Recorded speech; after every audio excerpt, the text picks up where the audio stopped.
I am delighted to be with you. It's not usual that I do a seminar that I prepared to do a year in advance. And it's been quite a year. It began with an argument. Actually, I don't know if Ari and Jeremy remember the argument, but they said, we're going to do a seminar on anti-Semitism and other extremism. And I said, why aren't we doing it the other way around?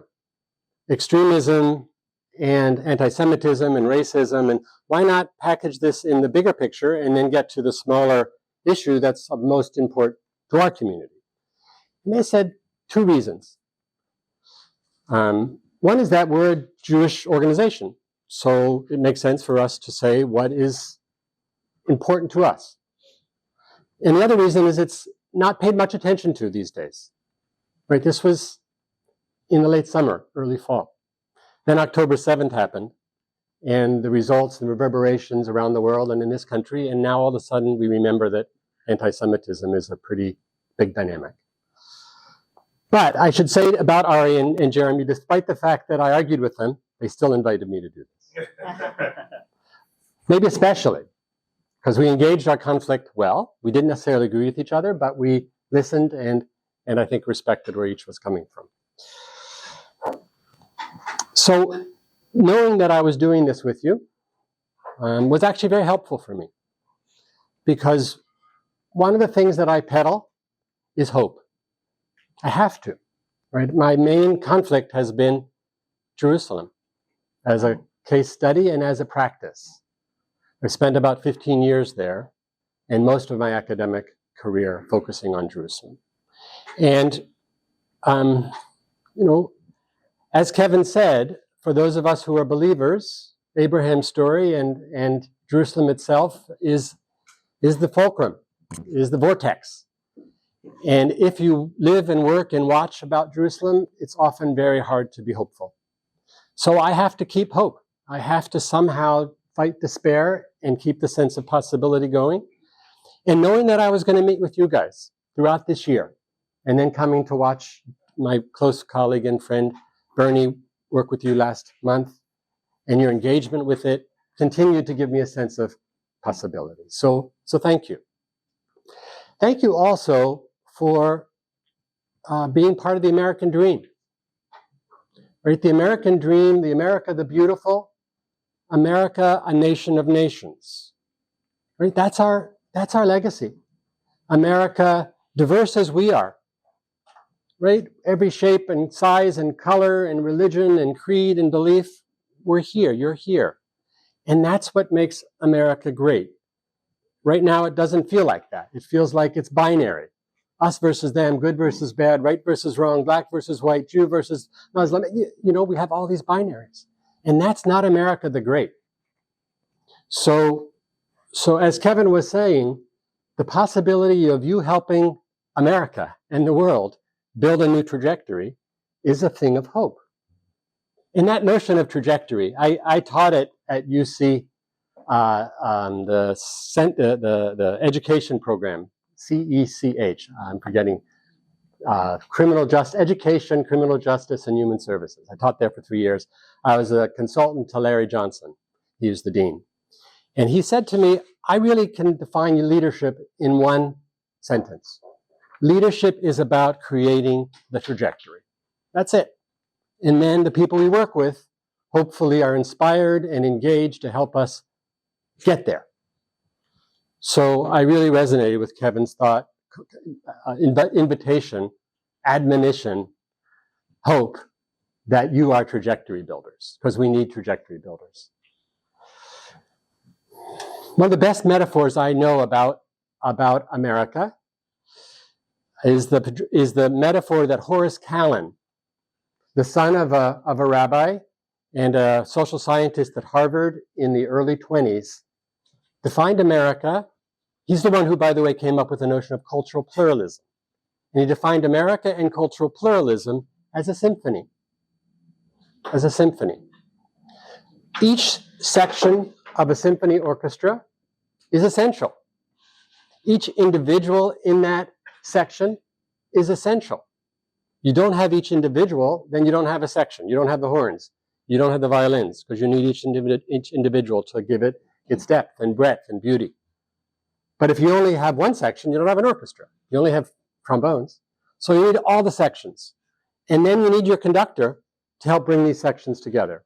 We need our leadership, right? So America, the nation of nations, America, the beautiful, is a pluralistic place in which the symphony sings. And as you know, ARIA is my metaphor and my acronym.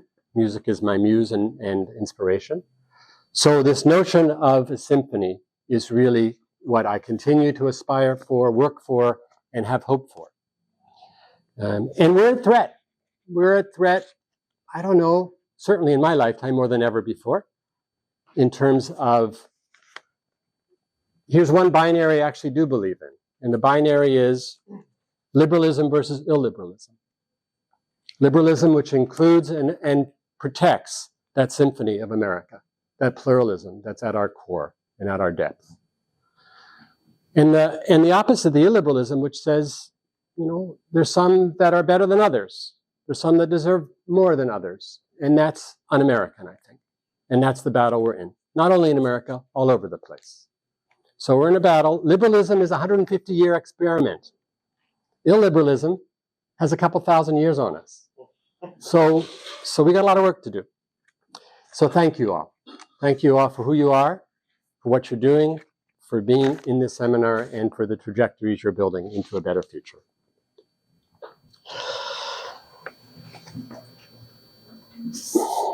So our agenda for today is I'm going to talk about and get you involved in sort of the key tool that I want to offer. It's very simple and it's very complex to do. It's simple in concept, complex in practice. And that's the power of why. That's the power of why, which is really all about converting the outward focus when we're in disagreement or even when we're in cooperation to them and what they want, to us and what's important to us. The power of why is, why do I care so much? And if I can be clear about why I care so much, then maybe I can be curious about why you care so much. Even if you're on the other side of that binary. Why do you believe and promote and advocate what you do? Why is it so central to you? You're going to argue about the whats, you're never going to get anywhere. You're going to talk about the whys, and there's a lot of power that grows within and between you. So it's a tool that I invite you to use in a minute and for the rest of your lives. When you're in difficult conversations, center yourself in what's important to me, not what's my position. Why do I care so much about my position? Who am I that has this perspective? And once I can get clear about that, then I can get curious about theirs. Right? It's hard to be curious about other people if we're not grounded in ourselves. Right? If we're grounded in, I'm against you, then you can't be very curious about them. If you're grounded in, this is why I care, then you can say, why do you care? No. Why do you care? Right? Why is this important to you? I'm really curious. I don't get it. Okay? So we'll do that for a bit this morning as an introduction. It leads to a type of creative conflict engagement I'm going to introduce, and that will be our first session. And we'll take a break at 10:15, and then we'll go into engaging what is identity-based conflict.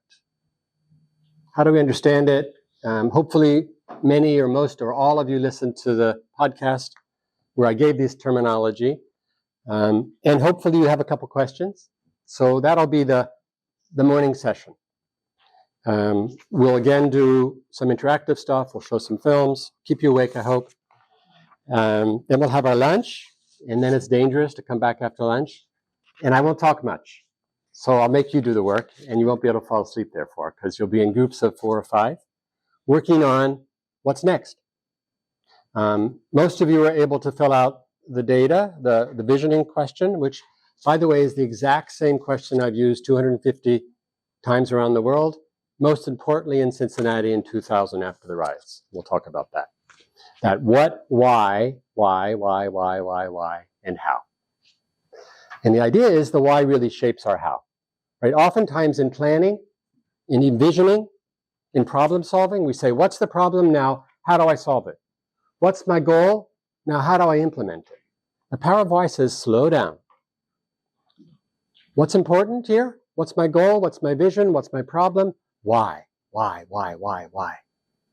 Now, how do I deal with it?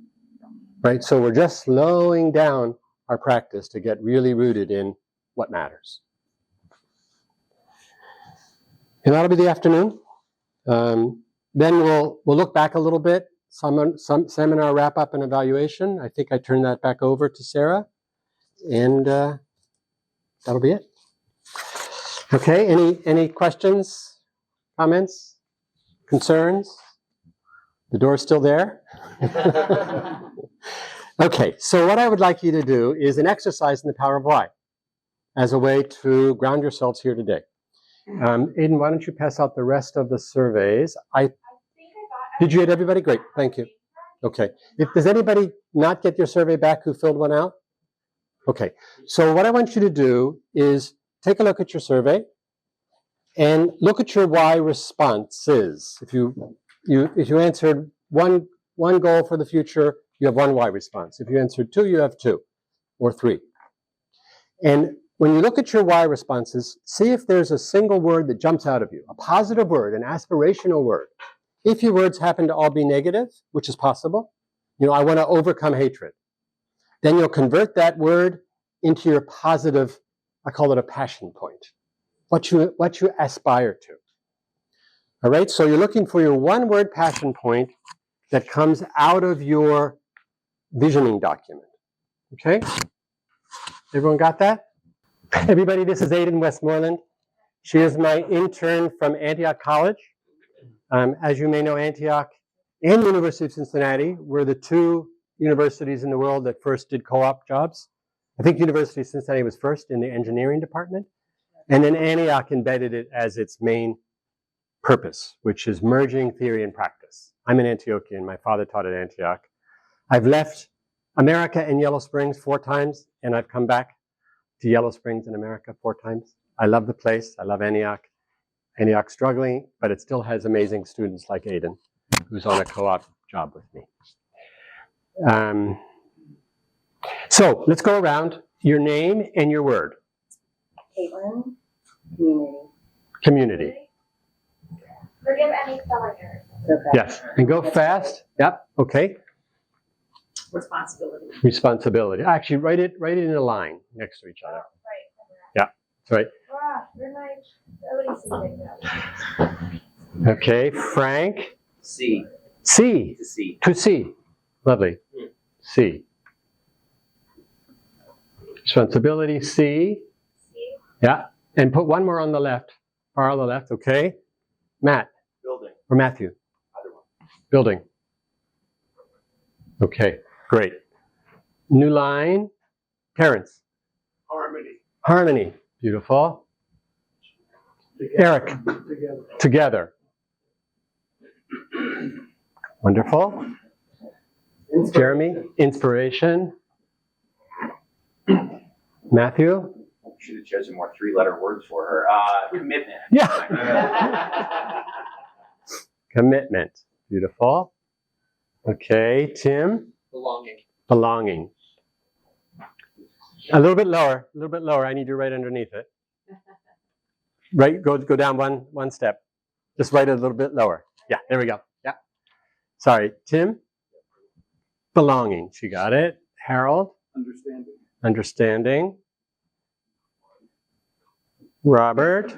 Awareness. Awareness. Mary. Universal. Universal. Beautiful. Wow, no 2 words are the same. That's really cool. Hold on. So we're going to have to do another line. Okay. All right, squeeze it in there. I need to be able to write under it. Mary. Okay. You got me. I got you. Sorry. Abby. Connection. Oh, you know what? We only have 2 more. We only have 2 more. Unless you guys want to add words. You want to add your passion points? Hope. Okay, so we have another line. Hope. Perfect. Thank you. Kevin? Equality. Gorgeous. Ari? I'm going to ruin the no 2 things. Terrence, I also had harmony. All right. All right. That's good. That's all right. Okay, so these are your passion points. And if you look at these as sort of grounders of what you deeply value, even your sort of your identity in some ways, right? It resonates, it sings. And I'm going to do a little something with this. I need the black pen. I don't have. You don't have it? I'll use a red. Okay. All right. So, in building community, we can responsibly see that harmony and togetherness are an inspiration for commitment to belonging, understanding, awareness, and universal connection that inspires. That inspires. I'm adding a new word. Might have been mine. Let's see. Inspires hope and equality and builds harmony. Look at that. You guys are one. And what I could have done, which I didn't want to spend the time, my identity model is that a three level model. I guess I should be Christian because everything I do is in threes. So I'm partly Christian. I'm partly Jewish. I'm partly Muslim, right? I'm everything, I hope. All of us are. So my trilogy about identity is I am I because I'm unique. I have my own fingerprint that nobody else has. That's me. Each of these words are mine. Even if two of you have the same words, they're different. They're embedded in your context and your culture and your reality. So I am I. Second one is I am we. I am part of a group. So if we'd had a little bit more time, I would have made a sentence out of each of these four. So my group is unique. My group is distinctive. My group is positive. I believe in my group. Doesn't mean that I have to believe in my group, which says that my group is better than yours.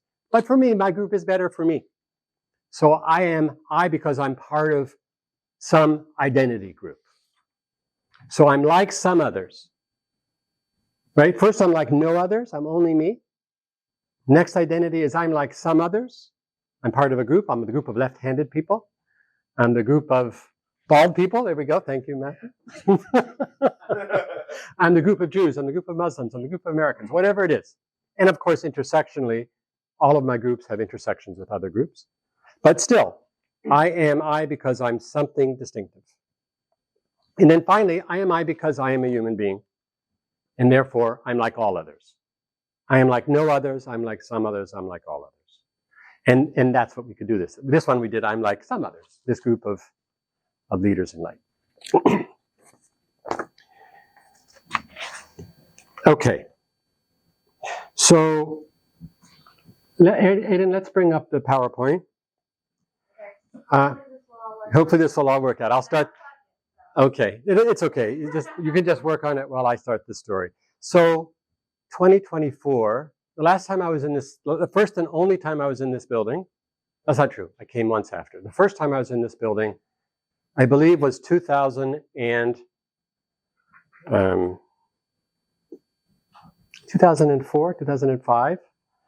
I was invited to speak to a group of Afghan warlords and political leaders who were brought to the United States on tour by USAID to try to see what America the Beautiful is. And I was asked to do a seminar on conflict resolution for warlords. There I am. There they are.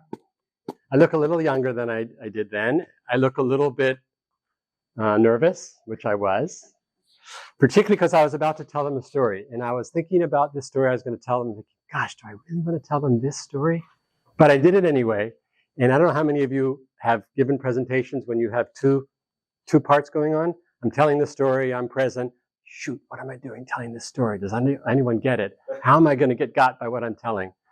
So this is a story about a Muslim sheikh who passed away.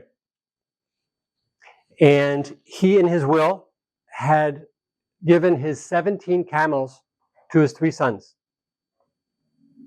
To the first son, you know this. Do you know this? I know, I've heard of Okay, good. The first son, don't give away the trick yet. To the first son, he gave half. To the second son, he gave a third. To the third son, he gave a ninth. Those don't divide well into 17. So the sons started fighting.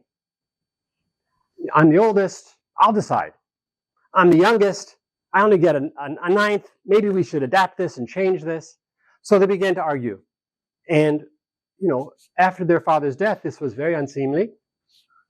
And an old wise woman heard them arguing. Said, boys, what are you doing? Your father's just passed away. Why are you arguing? What's going on? And they told them what happened. And the wise woman said, oh my, this is a problem. Let me think about what I can do. I know. I have a camel. I'll give you my camel. All of a sudden, 17 became 18. The one who got half got 9. The one who got a third got 6. How many is that? 15. The one who got a ninth got 2. Right? A ninth of 18 is 2. How much is that? 17. And they gave the camel back to the old woman. Magic, right?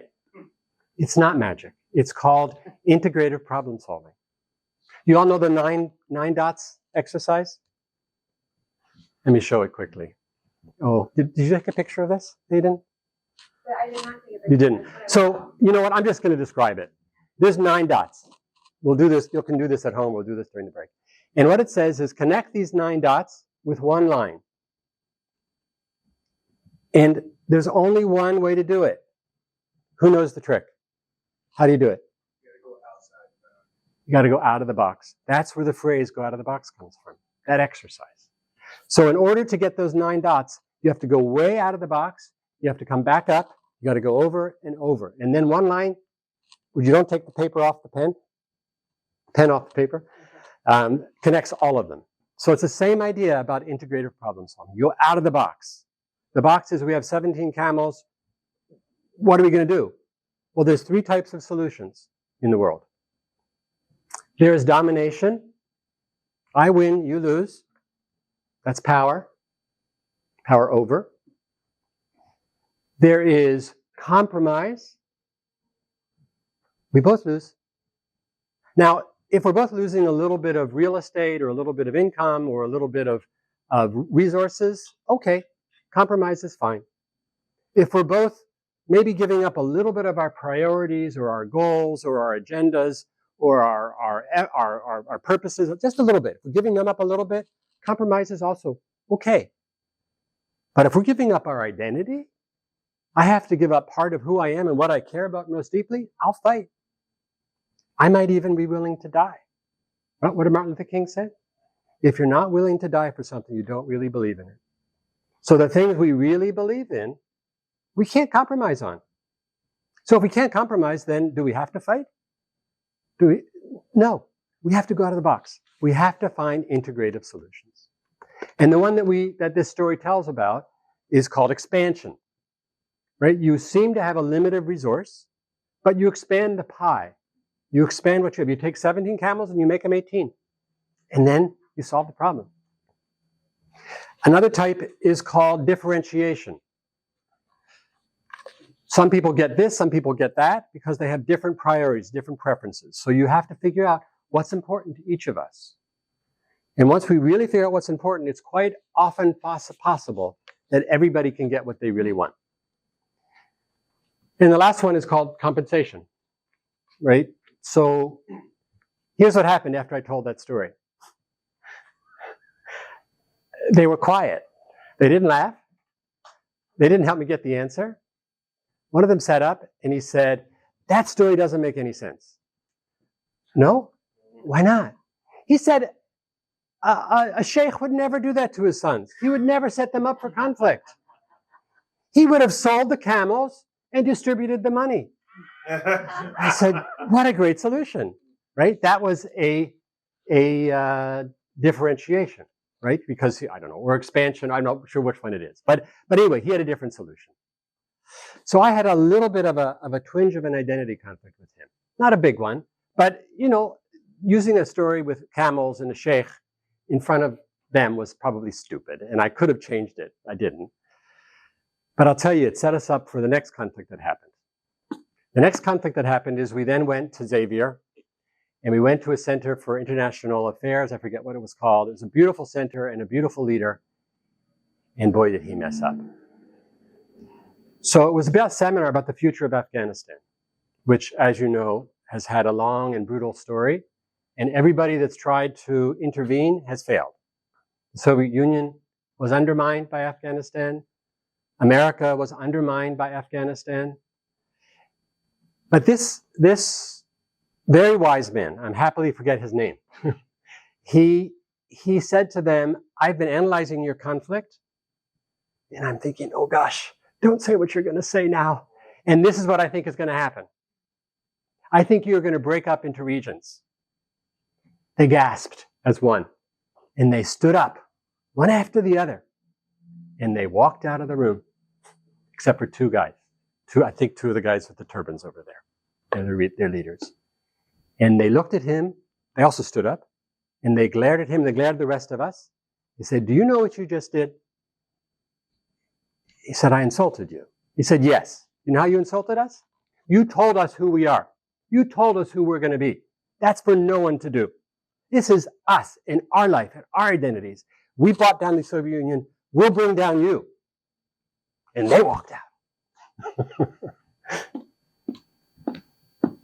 Identity-based conflict. It will undermine the best of us. I was in Cyprus some years ago. My 3 identity-based conflicts, in addition to the work I've done in this country, were Israel-Palestine, Cyprus, and Sri Lanka. I spent a lot of time in Cyprus especially. And I asked an old man about his future. And he said, I don't know anything about my future, but I can sure tell you a lot about my past. He did that. I said, your past? Isn't that your past? He said, oh no. My past is before my eyes as if it were today. That's the definition of an identity-based conflict. Right? What has happened to me in the past continues to live so deeply in the present, and all you have to do is prick me, and I will start bleeding. All you have to do is insult me, and I will come after you, because it's been done to me over and over and over throughout history, and I'm not going to let it happen this time. Right?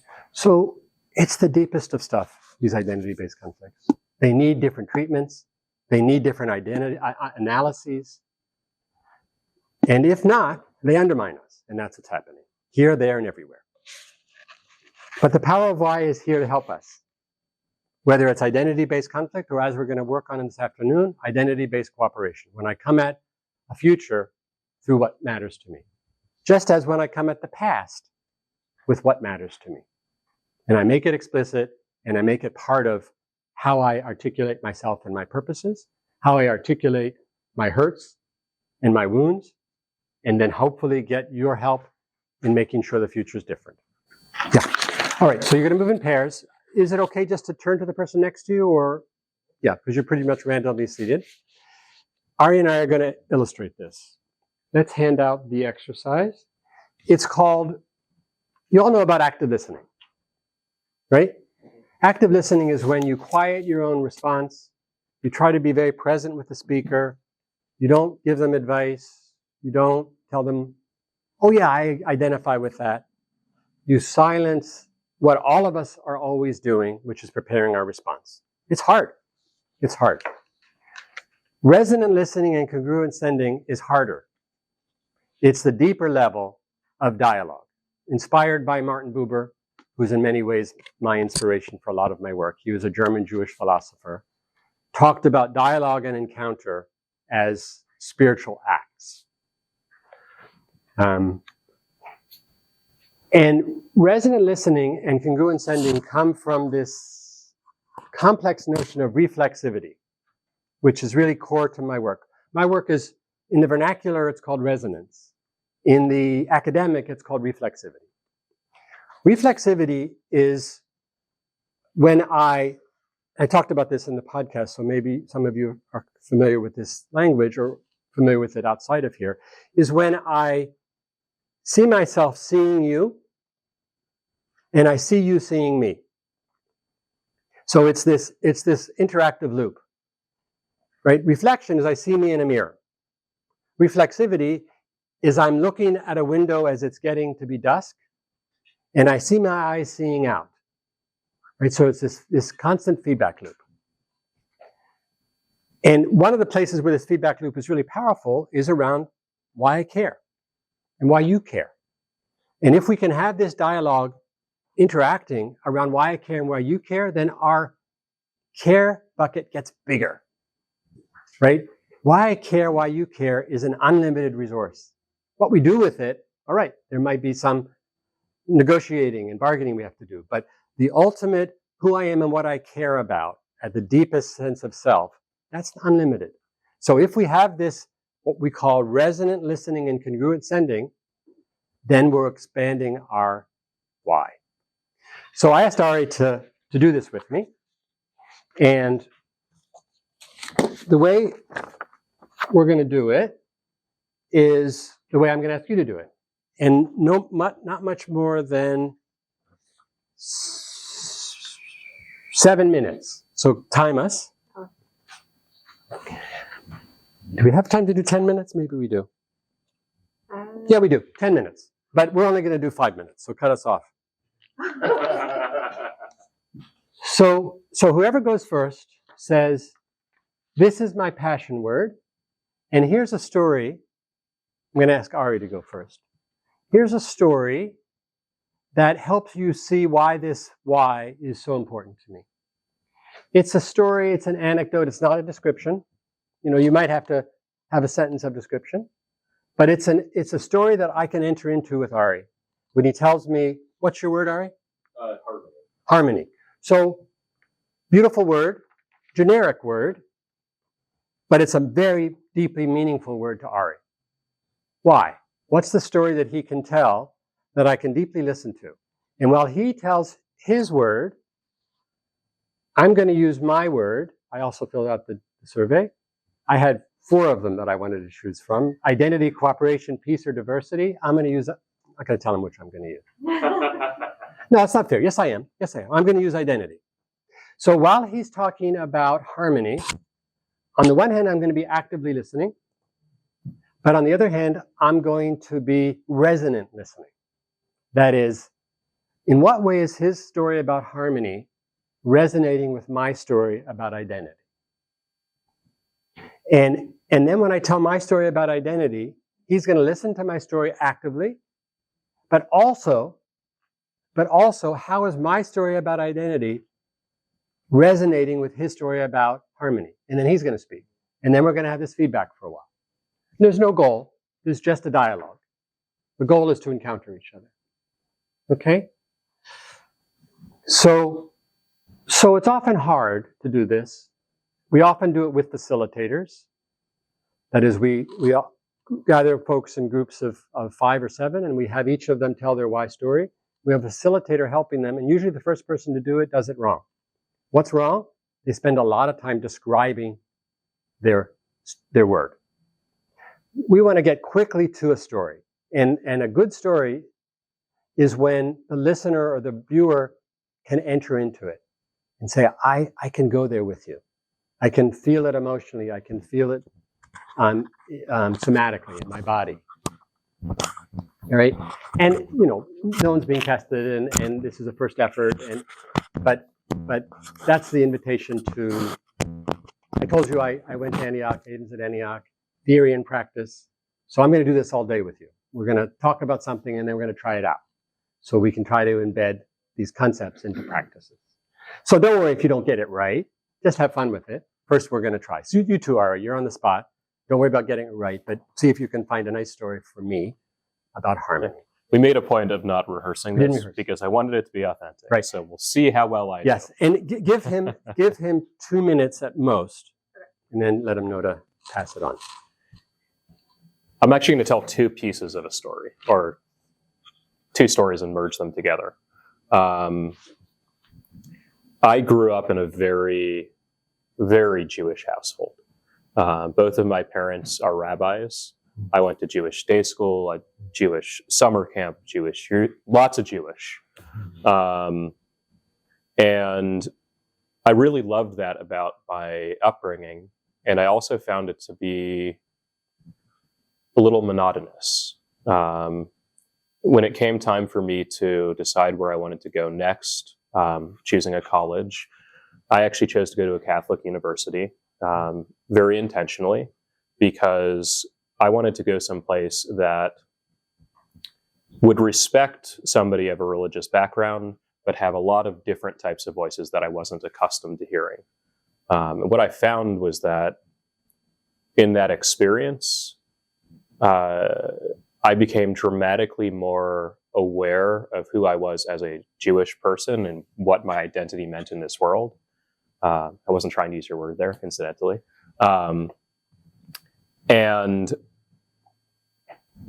my identity meant more to myself when it was brought together with other folks' identities. Fast forward to my early work as a rabbi, which happened to include moments like the shooting in Squirrel Hill. I distinctly remember the nightmare of that experience, but there was a moment of real positivity that came out of it, which were the interfaith and intercultural relationships that I saw blossom in response to an event such as that. And I really learned how desperately we need this kind of collaborative harmony in our society. Beautiful, beautiful. And you just sort of summarized yourself and your commitment and your work and why we're doing this. So beautiful. Thank you. It was Thank you. exactly 2 minutes. Exactly 2 minutes. So same thing. Cut me off at 2 minutes. And you guys have more. You guys have 3 or 4 minutes if you want. We'll say switch if you haven't switched. So my word's identity, and I'm in some ways the mirror image of you. My parents moved to Yellow Springs from the East Coast in some ways to get away from the small Jewish community of Philadelphia. My father was an Orthodox atheist, and Universalism was his religion. And we were brought up as Universalists. We had a little Hanukkah because we didn't have Christmas. We had Passover because it was a universal holiday. Mm-hmm. But otherwise, I didn't know what Jewish New Year's was. I didn't know what Yom Kippur was.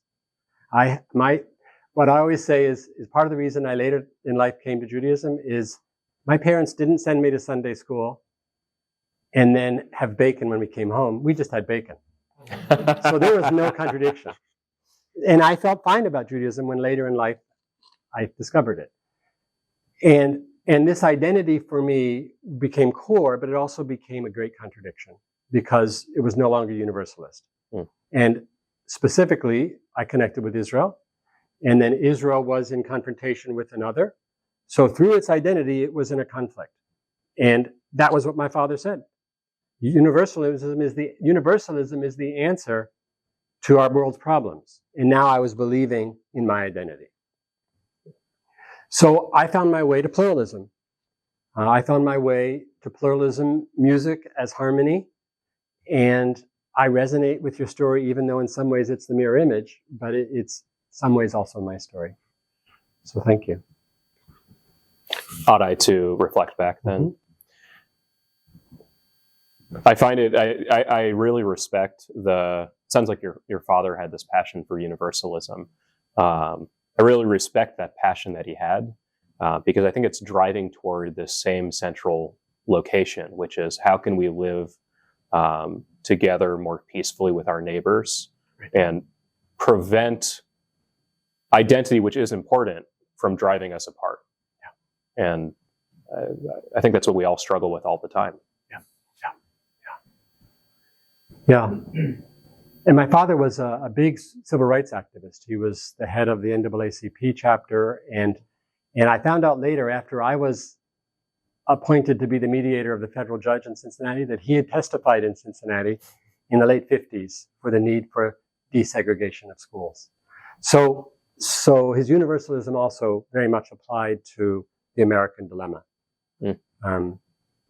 And he was a little baffled when all four of his children became identified as Jews,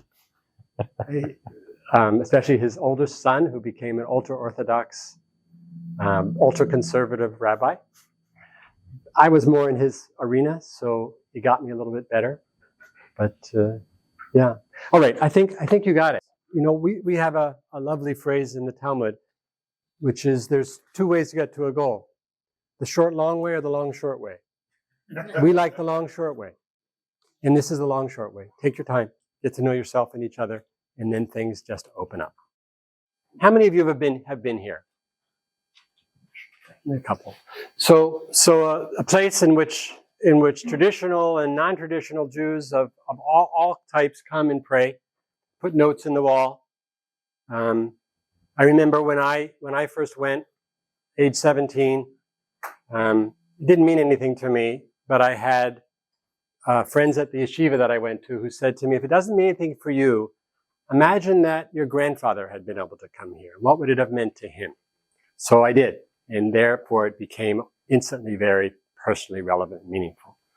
And then you have the mosque right above, and then over here you have the Roman Catholic Church, Greek Orthodox Church. So they're all here in this explosive, wonderful, powerful, terrible place where I've studied this work of identity-based conflict.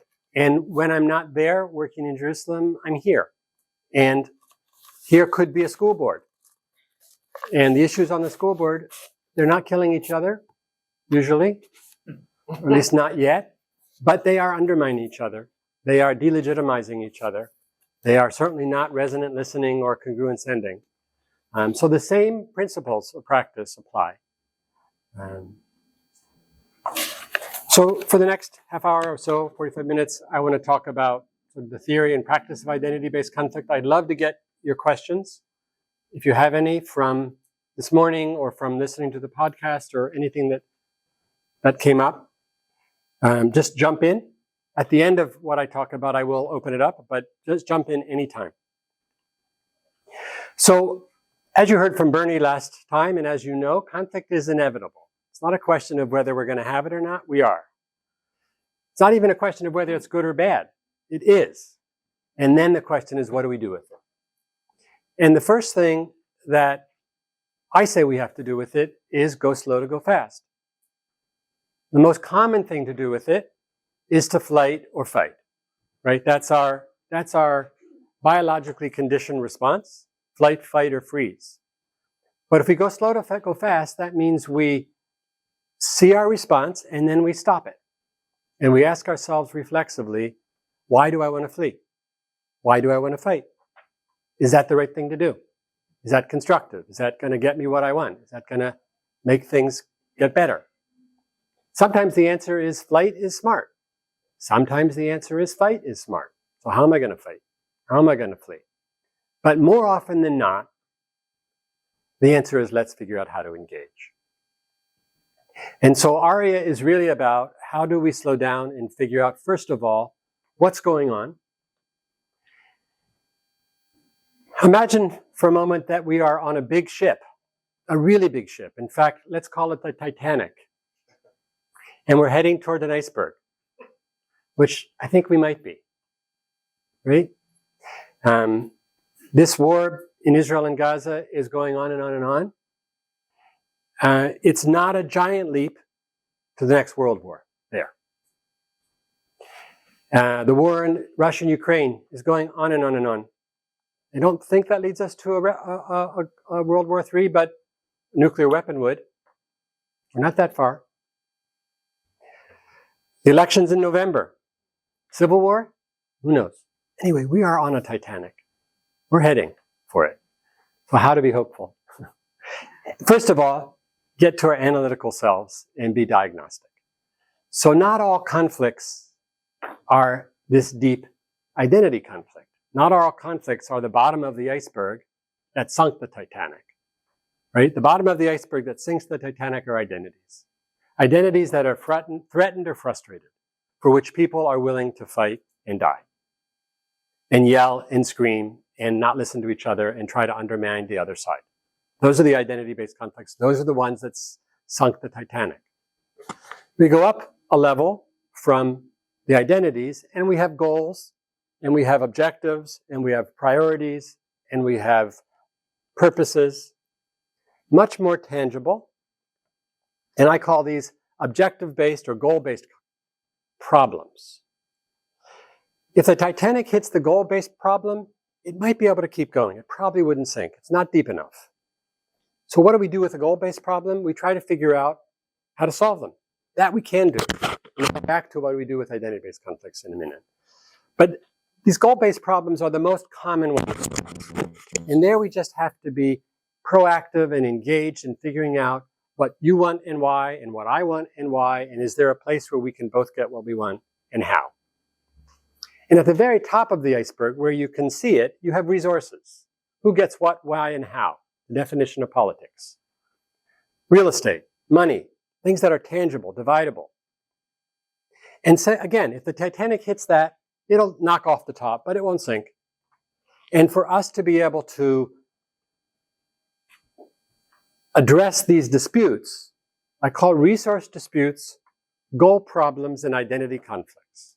So to address resource disputes, having this notion of going out of the box, of finding integrative solutions, like we did in this first story with the camels.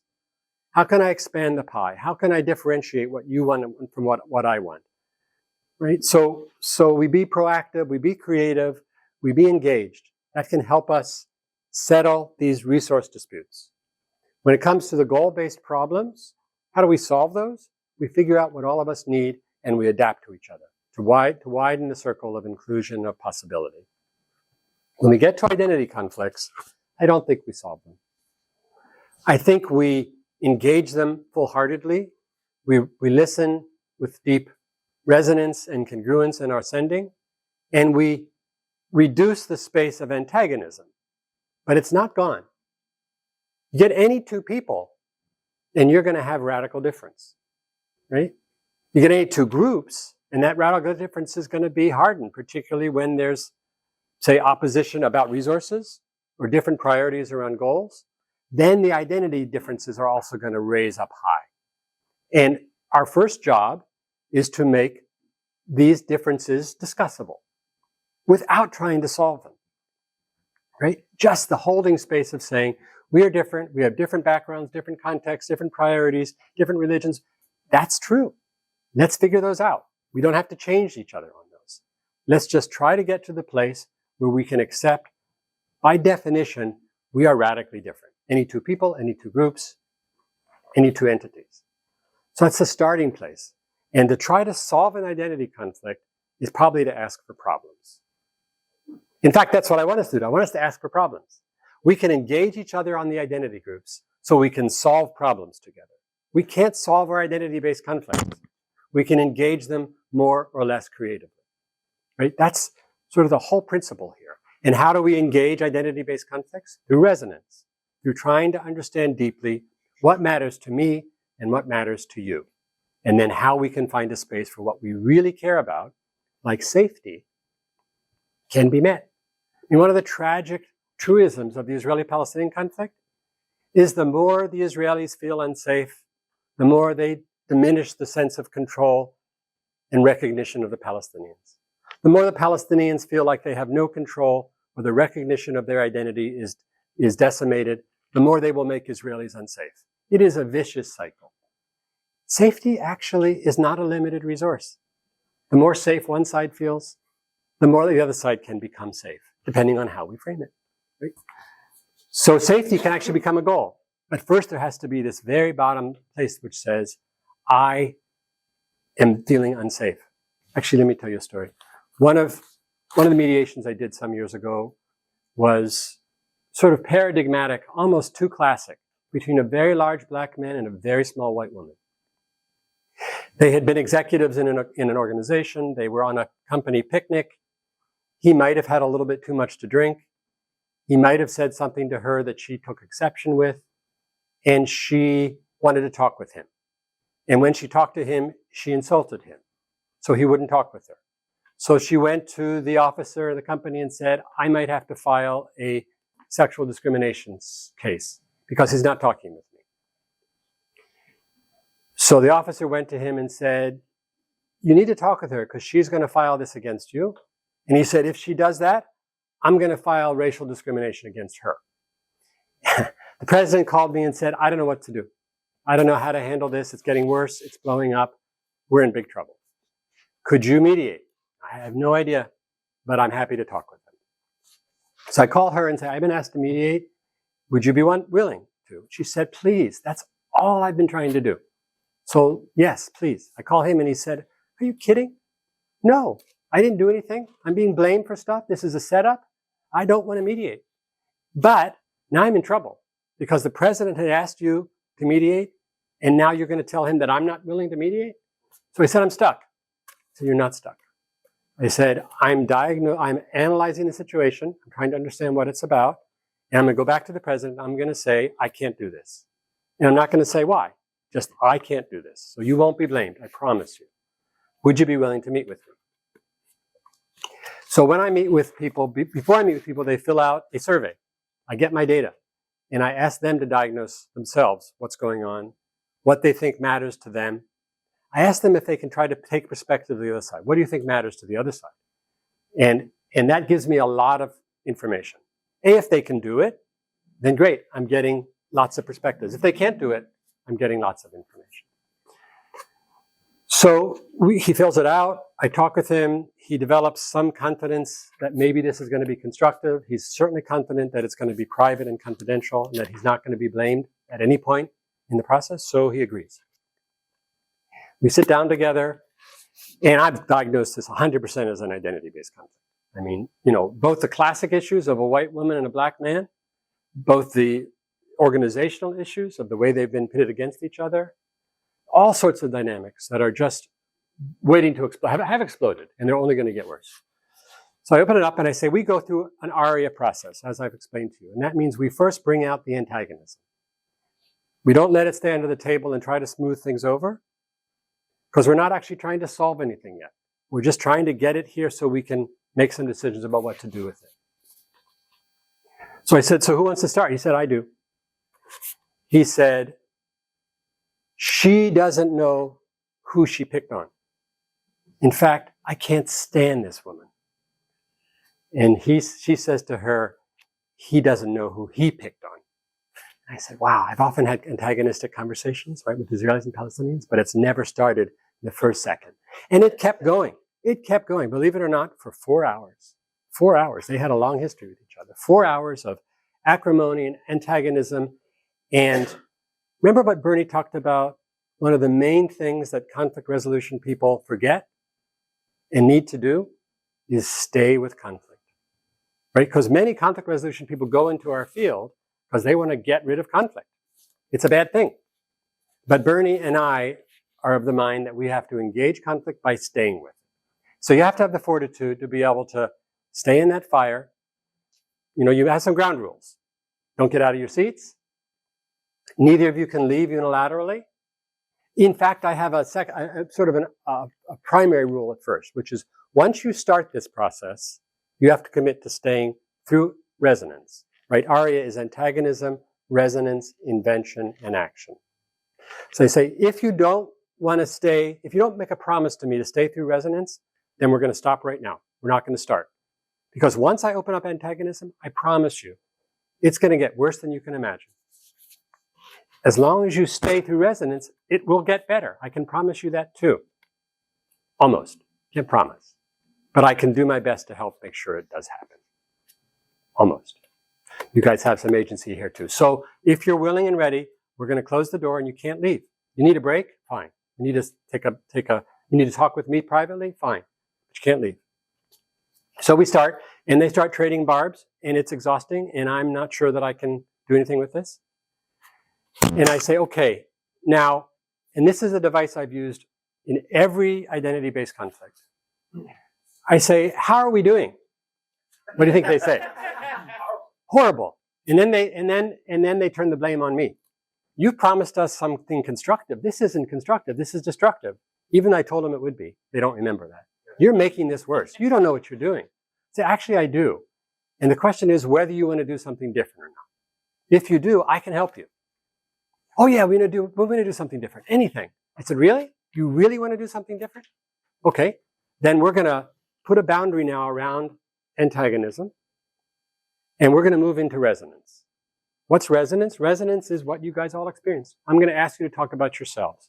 What matters for you? Not what they did to you or how bad they are or why you blame them, but what matters to you in this situation.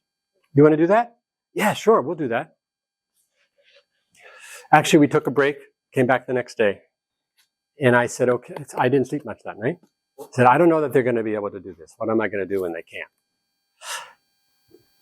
So they came back, and I said, okay, now, you guys agreed that you want to do something different. I need you to give me process power because you're not going to be able to do it. Sure we are.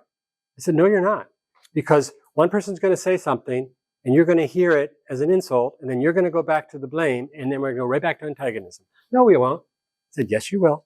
So he says, okay. And he sits up, all 6'10", 350 pounds. Not 6'10", but 6'3". He was giant. He was really big. He sits up, and his eyes start watering. This powerful man. And he says to her, I'm scared to death of you. And she starts crying and says, and I'm terrified of you. That's it. That's it. Resonance happened. And then they started talking about that fear. They talked about history of America. They talked about what happened in their organization. They had a real dialogue. It was beautiful. And it lasted for a couple hours. And then we took a break again. So we did antagonism one day. We did resonance another. This resonance was 2 hours. Antagonism was longer. Took a break. I think we came back 3 or 4 days later, and we moved into invention. So what can we do so that you can feel more safe around each other? What can we do so the historical hurts don't get embodied in you two? The organizational dynamics don't get played out through you two? Because these dynamics will find the weakest, the easiest place to emerge, and they've emerged through you two. So what can we do to change the dynamics between the two of you, between the context, between the culture? It's a big charge. And they start coming up with agreements that were big enough to matter, but small enough to work. For a while, whenever we talk with each other, we'll stay on the outside. We won't go close to each other. Need some safety. When we're in a meeting, we will prepare for that meeting about how we will model for everybody, how we can be different. They came up with 5 or 6 very clear, very simple agreements, big enough to matter, symbolically, but practically small enough to work. Small steps. Confidence building measures. It sounded good. Invention. So antagonism, the positions, me versus you, right versus wrong, good versus bad, resonance, why I care so deeply, what's going on with me, what my hopes and hurts are, and then invention. And the interesting thing about invention is how do we have more resonance? Not how do we solve the initial question of did you do something inappropriate at the picnic or not? Did I threaten you by going to the officer? That's gone. Now we're both terrified of each other. We're in a dynamic that's really getting worse and worse. What do we do? So the invention is about how do we get more resonance, not how do we get less of the conflict. We reframe the conflict. We've moved from the antagonism. Nothing really to do about that. They're still going to have their separate stories. They're still going to be sure that the other person was wrong. That's done. We heard that already. What we know is that you both feel and hurt very deeply. What can we do to make that better? Okay, and then plan an action strategy. So the action strategy was one of my career mistakes, big career mistakes. I've made lots of them. This one was, first of all, they sang my praises. You've transformed this situation. This was impossible to do. This is magic. You're so great. Yeah. And I said, and guys, when it comes to action, you're going to try to implement this, and it's going to be really hard. So call me when it is. Wrong. Pull out your calendars. In 2 weeks, you're coming back here. And then in 6 weeks after that, you're coming back again. And then we'll figure out how you're doing. But I didn't do that. And they went back into feud. He left the organization. She left a year later. The supervisor had a heart attack. I'm actually not kidding. I don't know that it wasn't partly because he was managing this. So yeah, it was a terrible mistake. I never do that again. Never done that again. Pull out your calendars. When are we meeting again? So yeah, when the parties can look at each other and say, we're finished with antagonism enough to be able to say, this is what really matters to us, then we have the beginning of a process of problem solving. Right? Invention is really problem solving. It's concrete. Who's going to do what, when, and how? What have you done that works? Well, that would be part of an action plan, right? So first you invent, and invent is brainstorming, right? Let's come up with all sorts of ideas, and then let's select which ones we want to do, and then let's together decide how are we going to make sure that works. I'm going to be part of your accountability plan. You're going to come back and talk with me in a couple weeks, and then a couple months after that. But what do you expect of each other? So let's get that down. Who does what, when, and how? You know, what are our goals here? Let's turn this into a goal statement. Our goal statement is to be able to arrive at a meeting and not undermine each other. Our goal is to be able to be in the same physical space and not feel fearful of each other. Okay, why do we think that's important? Well, we want to get over our fear. We want to begin to model that we can actually work together across our differences and show our colleagues that we can do that. So that's our what, that's our why, and now let's operationalize the how. Write it down, write an agreement, sign it perhaps, it depends. But yes, turning it into a very clear set of what, whys, and hows, which is another one of my trilogies. That's how I work. Well, there's a lot of levels. The level of society and politics and history, I don't have too much impact, can't have too much effect on. I can name it. You know, I can say to some extent, you know, slavery is in the room here. You know, white supremacy is in the room here. We know that. Women's safety is in the room here. All of that's here. But what I can do, and actually what I do more and more, is say, what about the culture and the context of your organization? How do we build what we call a conflict positive culture? Because most cultures are not. Most organizational cultures are conflict negative. That is, conflict should be dampened, disagreement should be disallowed, and difference definitely should be smoothed over. So actually the last 2 years, we have very much been focusing on something we call access. And it's called the ARIA Creative Conflict Engagement Systems. So where we work with the whole culture, beginning with leadership, and say, how do we help you be conflict active, conflict positive? To say, when differences appear, you say good. When differences appear and people are disagreeing with each other, you congratulate them. When differences appear and they get difficult, you have tools. And you as leadership do that first. The tools are relatively simple. The tools are called an ARIA meeting. That is, I have a difference with somebody, and there's a couple things I'm not allowed to do. I'm not allowed to go to my supervisor, and I'm not allowed to gossip at the water cooler. I have to talk with that person. That's what our culture demands. And when I talk with that person, I can ask for an internal facilitator who's been trained, or I can ask for an external facilitator who's available to us. The internal facilitator will guide the meeting in the organization. The external facilitator, they'll come to my office or anybody else they choose. And they will have a meeting which is safe, a meeting which will do the diagnosis first. Is this a resource dispute? Is this a goal problem? Is this an identity conflict? And what I say to them more and more is, if it's a resource dispute or a goal problem, you don't need me. If you're proactive, if you're skillful, if you're trained, if you're ready and willing, you can handle these yourselves. And you might not even need a facilitator. If you call someone to a meeting, you'll know how to have this conversation. If the conversation goes bad or it starts moving down, I thought this was a resource dispute, but I'm discovering it's a goal problem. And as a goal problem, I actually need some support. So let's stop this meeting and let's get a facilitator. I thought this was a goal problem, but we're not solving it. So it looks like it's an identity conflict. Let's call in our external mediator. I'll go meet them. So it's a whole system. And the system is saying, it's not a completely addressing what you're saying, which is there are systematic and structural inequalities and violence and racism. We're not directly addressing those, but we are saying conversations about those things are not only welcome, but they're necessary. And we can do them safely. And we can make undiscussable issues discussable in ways that we're going to learn and grow and develop a better culture. think what I hear you saying is like there is a power in at least saying like we can't solve it, but we do have to name it, correct? If it's an identity conflict, we can't solve it, but by naming it, we might then be able to move it up to goals that we can solve. Right? But if it's an identity conflict, this has been a little bit of a dilemma for me as a trainer.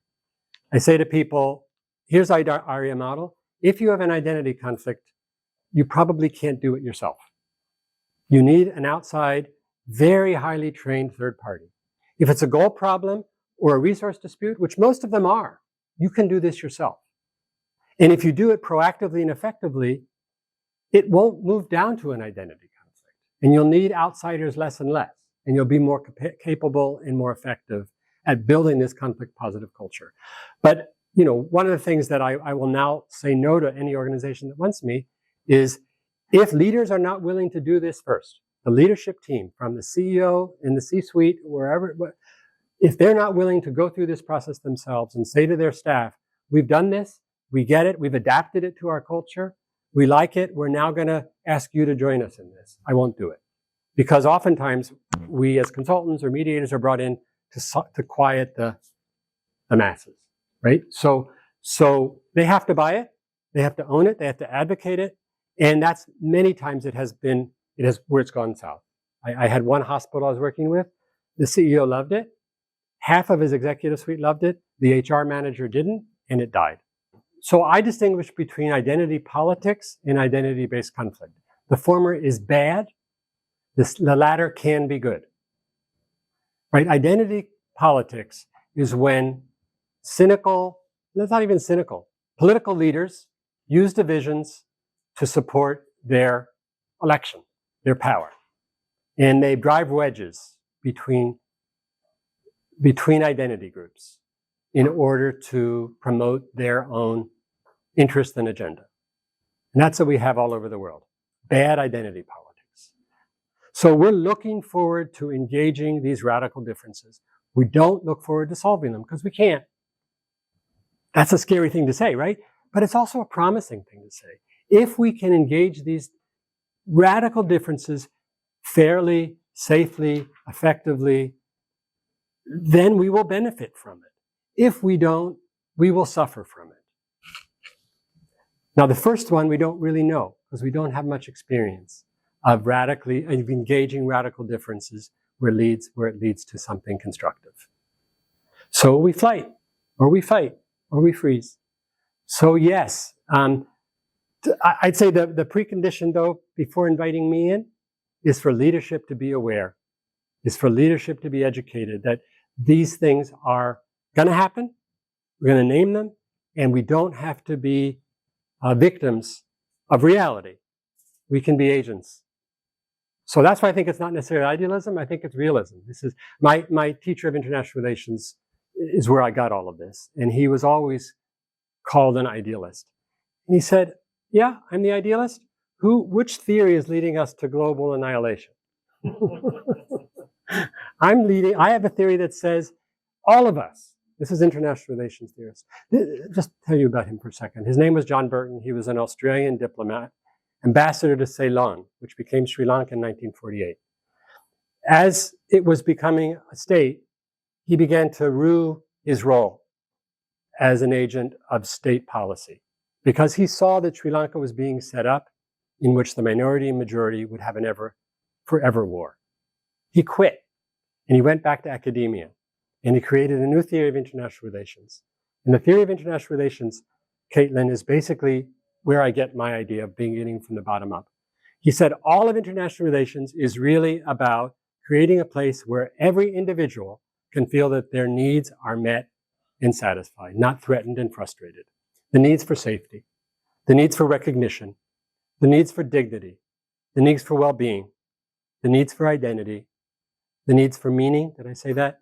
The meanings for distributive justice.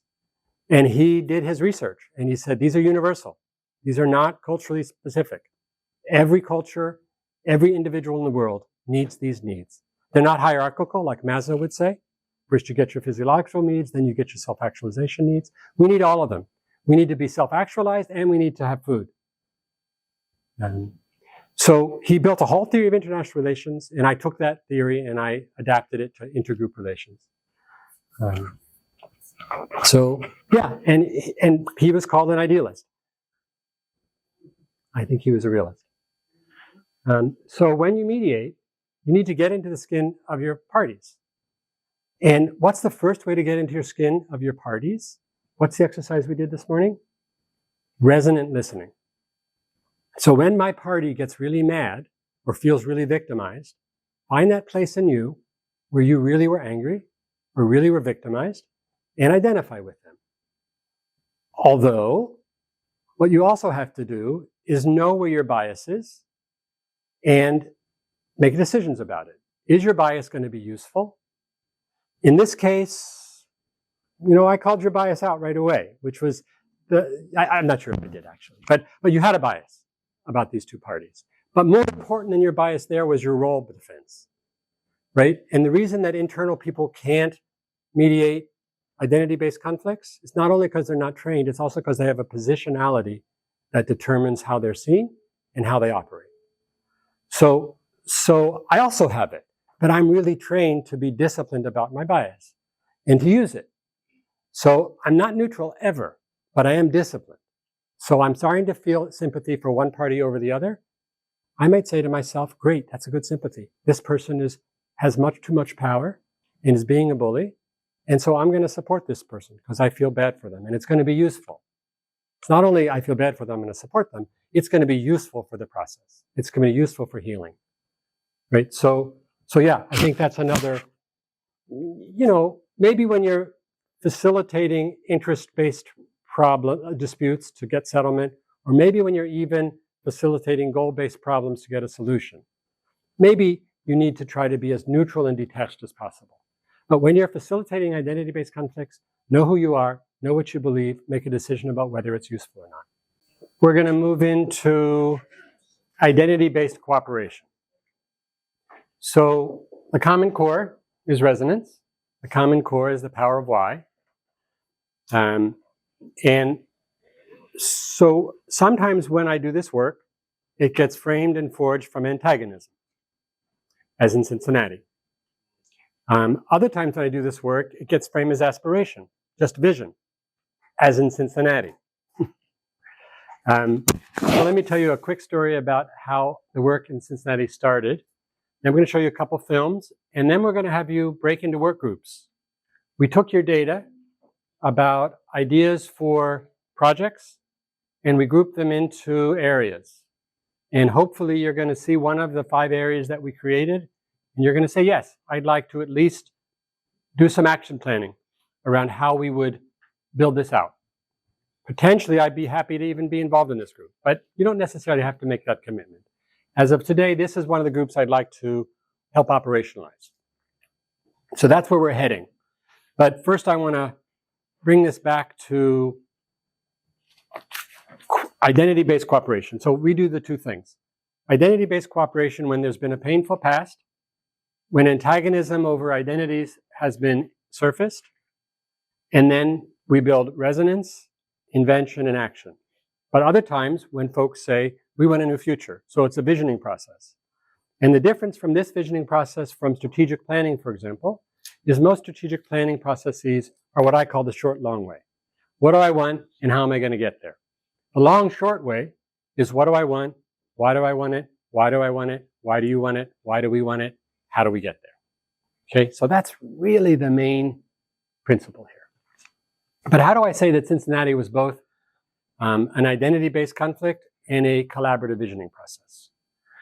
So I got a call from Judge Susan DeLotte to say she had been trying to bundle a lot of racial profiling lawsuits into one case, and she had tried to mediate. And the parties said, federal judge mediating? No thanks. Speaking of positionality, that doesn't quite work. She could arbitrate perhaps, or she could judge. But mediate is a whole different set of skills and experiences. So she hired me to see if I could mediate between the parties to the proposed lawsuit. The main parties, this was in February. Most people think this collaborative started after the the riots or unrest, and we have to call it both, right? Depending on your perspective, it's either riots or unrest. Clear with my jargon here? Okay. So in February, she asked me to start. I brought together the Black United Front, the ACLU, the Fraternal Order of Police, the city attorneys, and the police command. And I talked to them about ARIA. And I talked with them about what I had been discovering was that everybody was defining racial profiling differently, antagonistically, and at least we should start mediating to try to get a common framework of what was being accused and defended, and see if we could even develop a shared definition of problems. And after I talked about it for 15, 20 minutes, the chief stood up, Chief Stryker, for that whole year, my adversary, a year after my great ally. I can tell you about that. And he said, no thanks. We didn't do it. We know what's going to happen if a mediation has happened. We're going to be blamed. So we'd rather go back to court because we're going to win. So thank you, Rothman. Unless you have anything else for us, we're out of here. And he and his other folks started standing up. And I said, wait a minute, I actually do have something else. And they say, I talked about dealing with your problems, which I think you have to do. But we could turn that over and we could instead deal with your goals. We could instead deal with improving police-community relations in Cincinnati. Chief, would you like that? He said, well, you know, lots of outsiders have come in to tell us how to improve relations, and they don't usually help, and I doubt you can help either. But if you'll keep us out of a lawsuit and keep us out of being blamed for having caused all of this, tell me more. Damon Lynch then stood up. You all know Damon Lynch? Yeah. Damon said, Rothman, if the chief thinks this is a good thing, what do you got for me? Because we've done, and he said this, he said, we've done lots of these soft shoe tapping dances before, and I'm not in for another one. What's different? I said, Damon, Reverend Lynch, I didn't know him yet, well, yet. Reverend Lynch, what's different is that I have a federal judge right here. And if you reach an agreement about changing police-community relationships, she will enforce it, and it will happen. Damon sat down. So my mediation then turned into a collaboration, a visioning process about how to improve police-community relations in Cincinnati. Now, this was not a straight line. I had lots of people who said, this is BS. This is not about police-community relations. This is about race relations. This is about racism. And if you're not going to be addressing that, we don't want any part of it. So that was a contending dynamic throughout the whole. And I said to them, you're right. No question. This is deeper and longer and historical and structural, and that's not my mandate. And I can't help. I do think we can change dynamics of police community, and maybe that can go up and begin to change some of the larger structural relations. But I can't promise that either. So yes, you're right, and this is what we got. So we began our collaborative, and the first thing I had to do was turn these gladiators, who were proposed disputants at the lawsuit, to collaborators to help to design the process. And it's a process, so by 2000, I had done it 30 or 40 times. Now I've done it 250 times. And it's always the same. We ask people what, why, how, just like you answered. And we ask them online. And we ask them within their identity groups. Right? So what do you want for the future of police community relations in Cincinnati? Aspirational. Not what's the conflict, what's racial profiling. That's not what this is about anymore. If it fails, it'll go back to that. And the judge is ready and waiting. Anytime any of you don't want to do this, the judge will take you back to court and you can have your lawsuit over racial profiling. And that was a stick that she held up all the time. I think she brought the parties back into her court during the year that I was doing my process at least 5 times. And saying, okay, you call it quits, then I'm ready. Come back. So what do you want for the future of police community relations? Why do you care deeply about it? And how do you think it could be done? We had great collaboration with the media, both international and local. We actually hired a media consultant. She got us in front of all the press. We were in the news and in the media all the time. Cincinnati was embarrassed of itself. And so this was a way for it to talk about doing something constructive. We appeared in the BBC, we appeared in the New York Times, we appeared on NPR, we were all over the place. when Cincinnati was beginning to say, parties were beginning to say, this is not worth it, we showed them what the world said about it. And that helped Cincinnati say, well, okay, if the world thinks we're doing something right, I guess we better keep doing it. So in the end, we got 3,500 people to answer the same survey that you did. We had a different system then, but the questions being a little different, but they were still what, why, how. And then we brought the groups back together one by one. The first group was the clergy, religious leaders, educational leaders group. We had 7 other groups. We had the black citizens, we had youth, we had police in their community, we had white citizens, which these days we certainly wouldn't have done. We should have said even then was suburbanites. And we had 8 groups in all. And one by one, we had the groups meet and do their internal process of first. So let me give you one example. So we had the youth group. We got 750 youth to respond to the survey. We actually put being a special master of a federal judge sounds good, right? I said, what's my budget? She said, whatever you raise.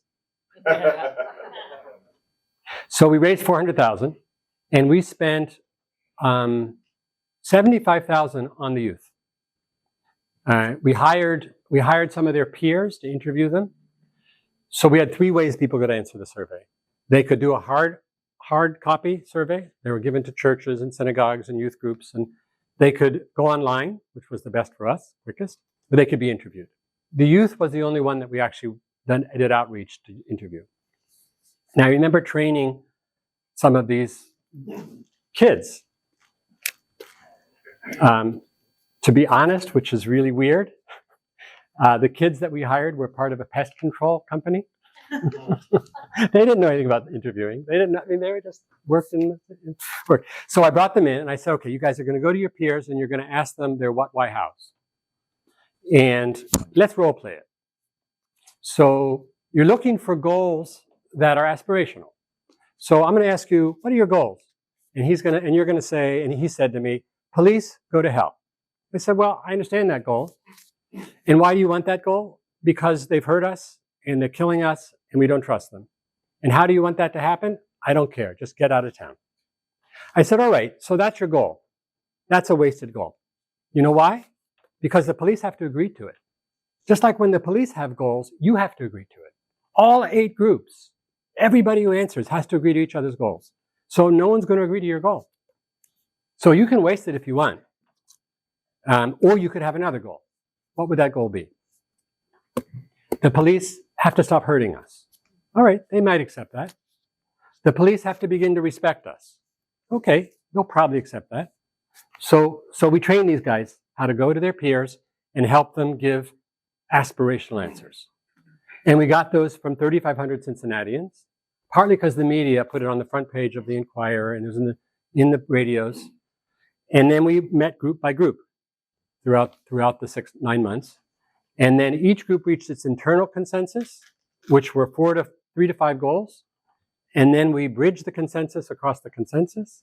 And then we brought an intergroup together to come up with a platform of 5 goals, which were then ratified by an intergroup across the 8 groups. So we had 80 people.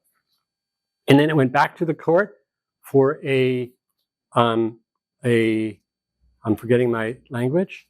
When I first met Judge DeLotte, my training is international relations. I'm probably one of the few non-lawyer special masters in the country. And I said to her, Judge DeLotte, I don't know anything about law. What's a deposition? I sort of knew it, and she almost fell off her chair. Another story with Judge DeLotte, and then I will show you some films, is the first session I had was with the religious leaders and the education folks who were very compatible and very collaborative. And so let me tell you about that one. So we had 250 responses. About 100 people came back to the meeting. The meeting was 4 hours long.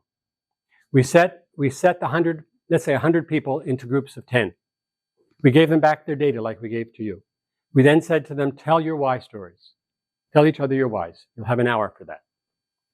No, there's no wrong why stories. There's only more or less narrative or description. So your facilitator is going to help you tell a real narrative.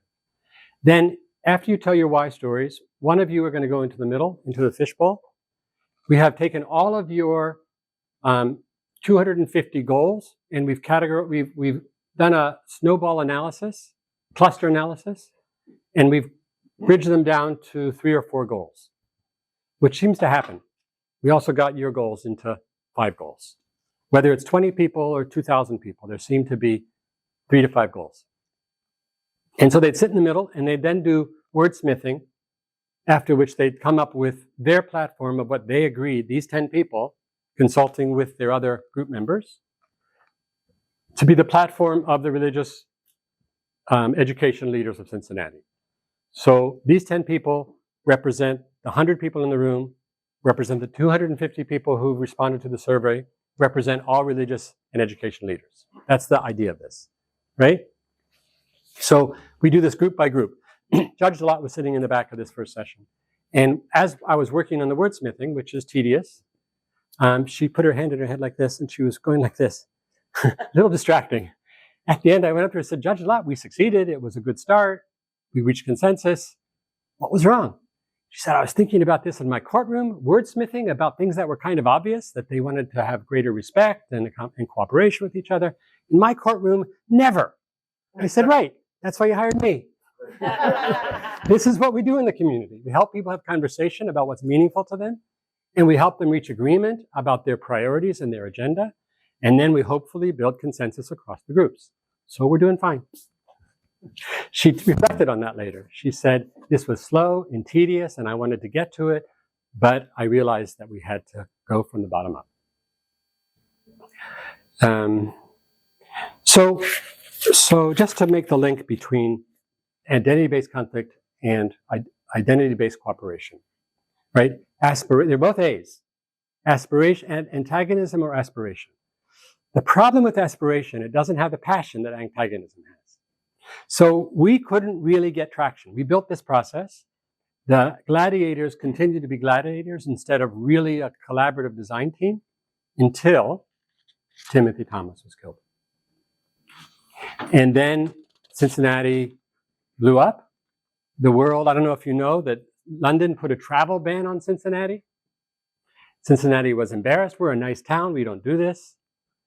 The media was now prime. What can we say about ourselves? And all of a sudden, this collaborative had legs. And we hit the ground running. And those gladiators became collaborators, cooperators. And not that they were easy to work with. Damon Lynch, Keith Fangman, tough partners. But anyway, they did. And they took the lead in running this process. And so it lasted for 9 months.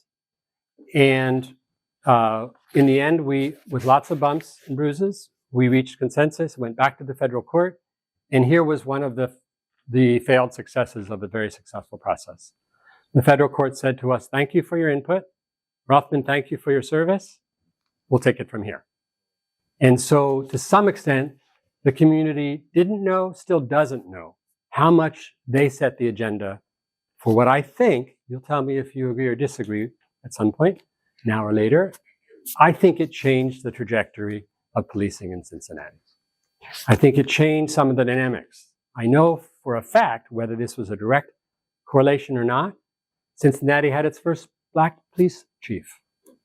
It had its first Black mayor following this. So structural dynamics began to change. And now back to Caitlin, my suggestion of bottom-up can work.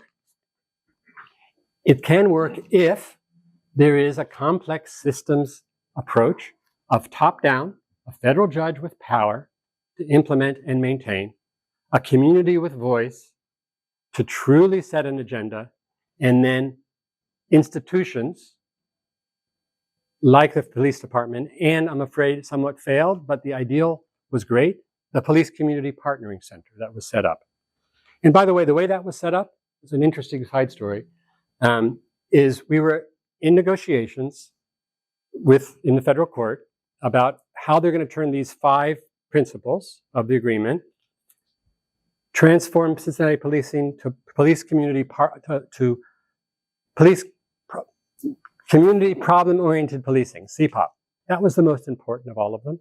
But create dynamics of mutual respect and accountability.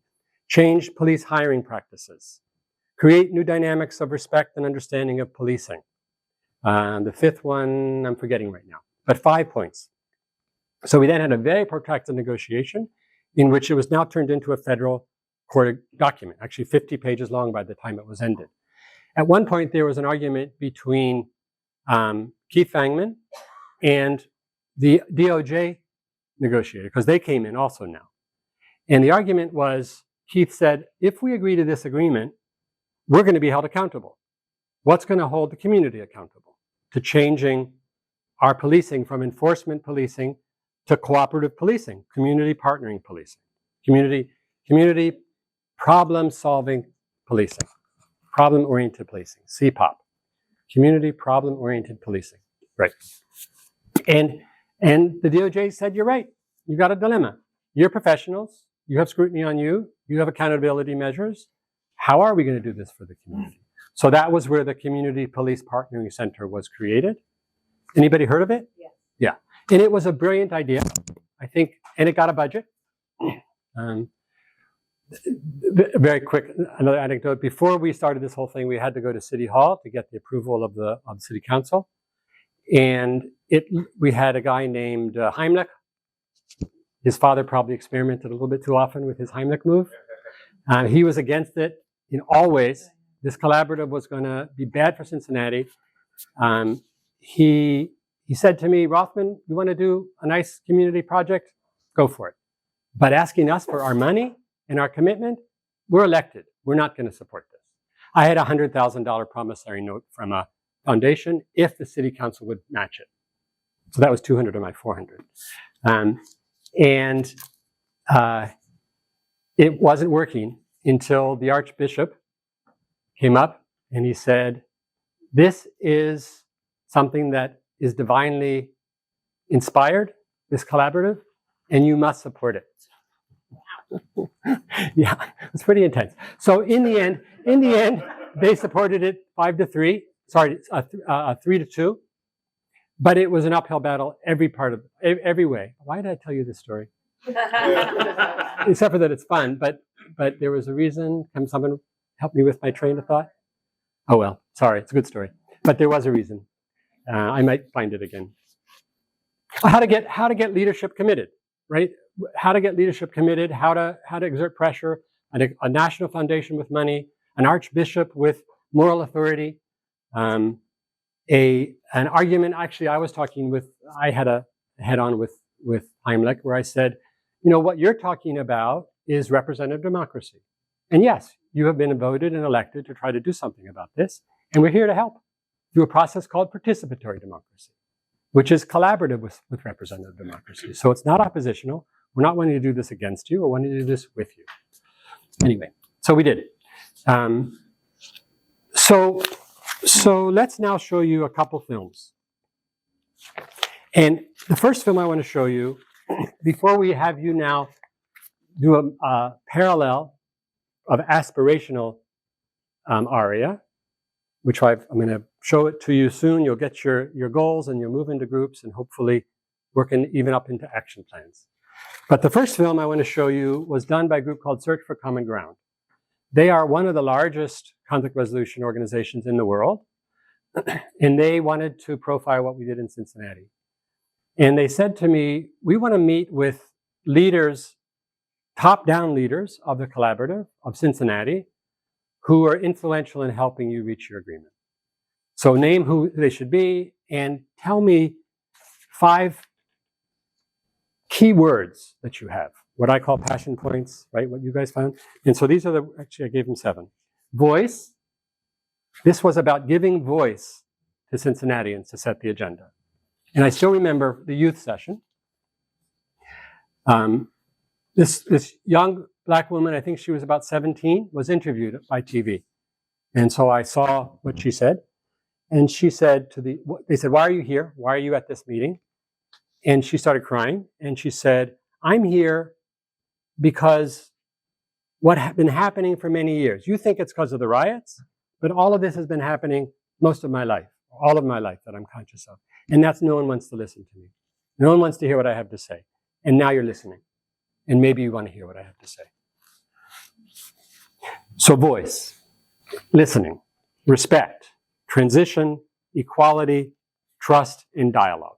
So those were the words that these leaders were asked about, and you'll hear that in a second. It's about 5 minutes. Then I'm going to show you a little clip about how the collaborative worked, and then I'm going to get you to work. Okay? I have your questions, and then get you to work. A little bit of a trigger warning. It starts out with a very violent set of, no, not physical violent, but yeah, of the riots. And then it merges into these peaceful interviews about what the collaborative sort of emerged with.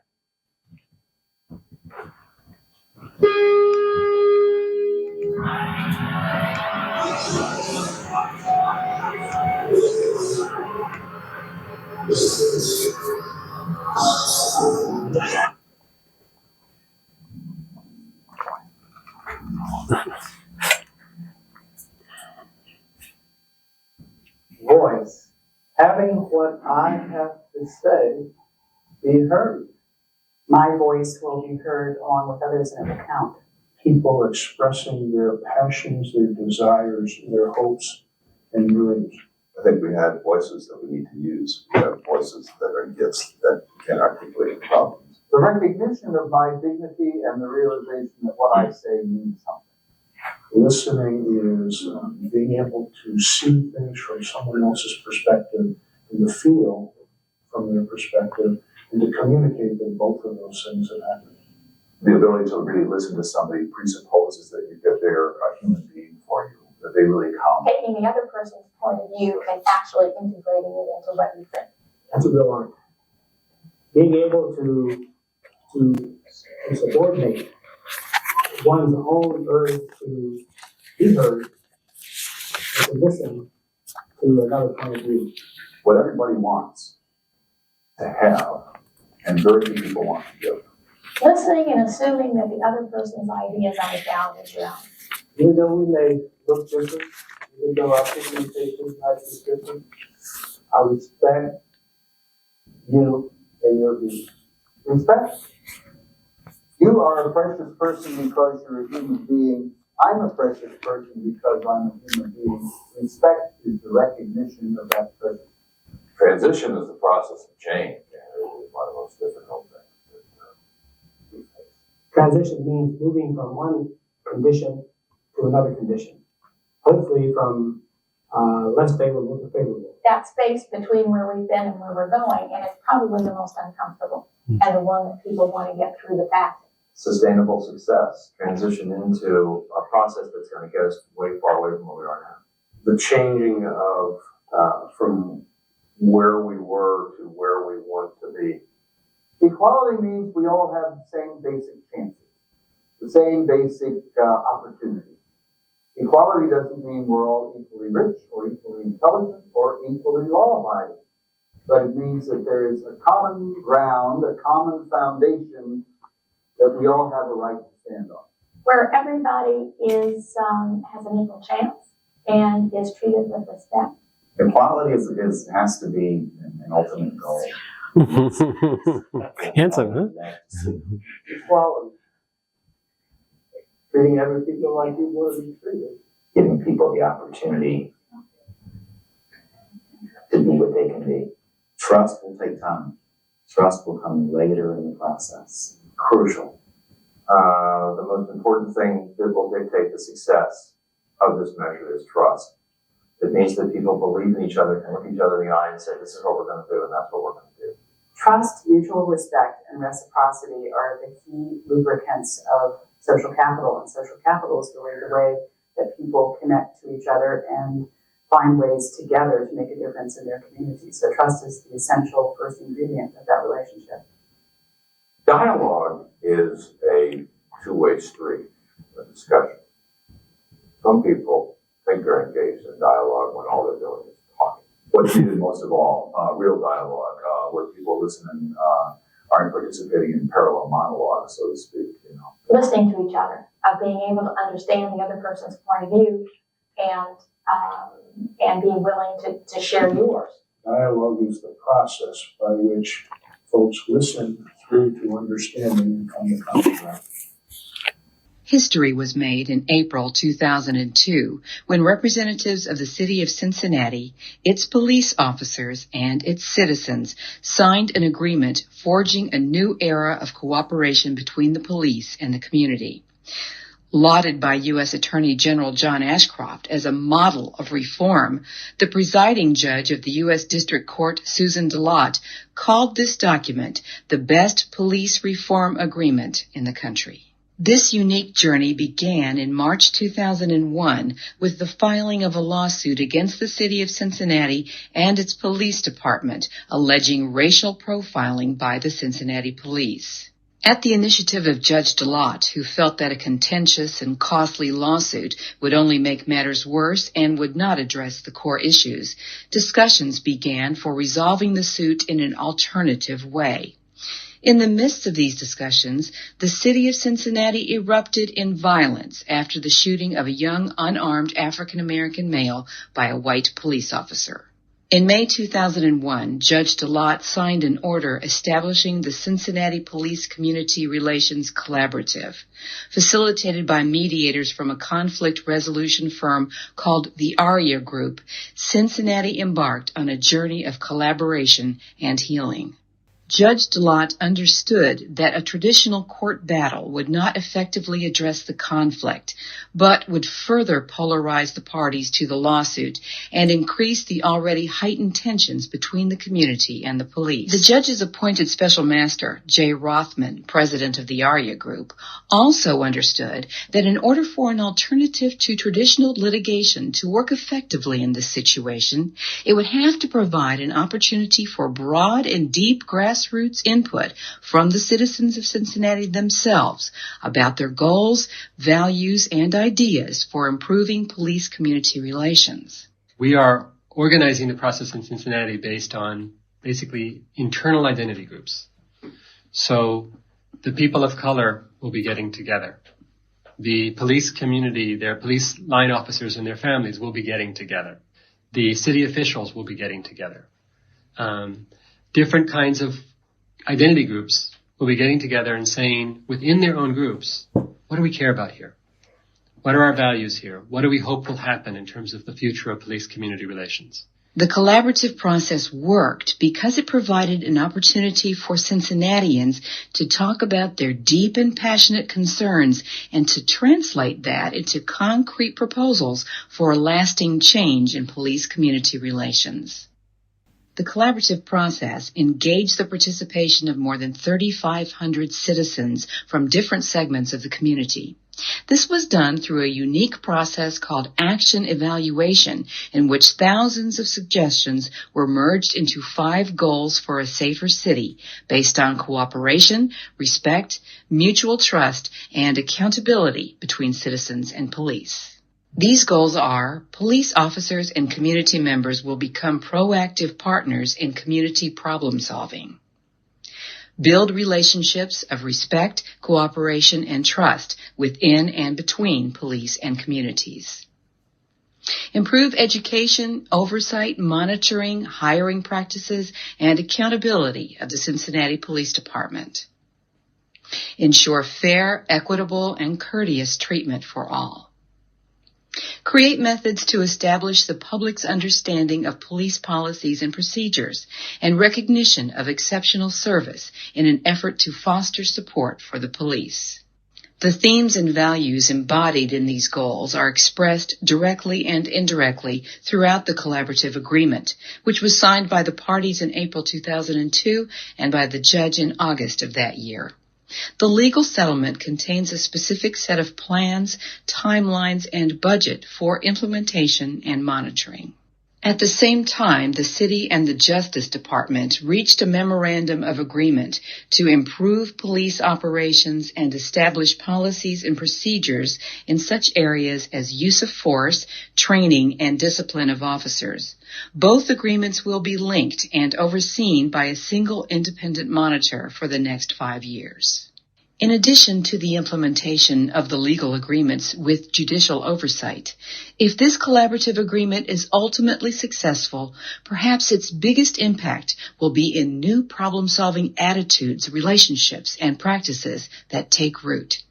The tools to make the model a success, including a community problem-solving center, are now in the hands of the people of Cincinnati. The claims were pretty valid, pretty strong, that it changed culture of the police department to be more problem-solving and less enforcement. That became its sort of organizing vehicle. I read the new chief talked about that. He says when he came in, he said he used these as the way for him to think about and organize his department. As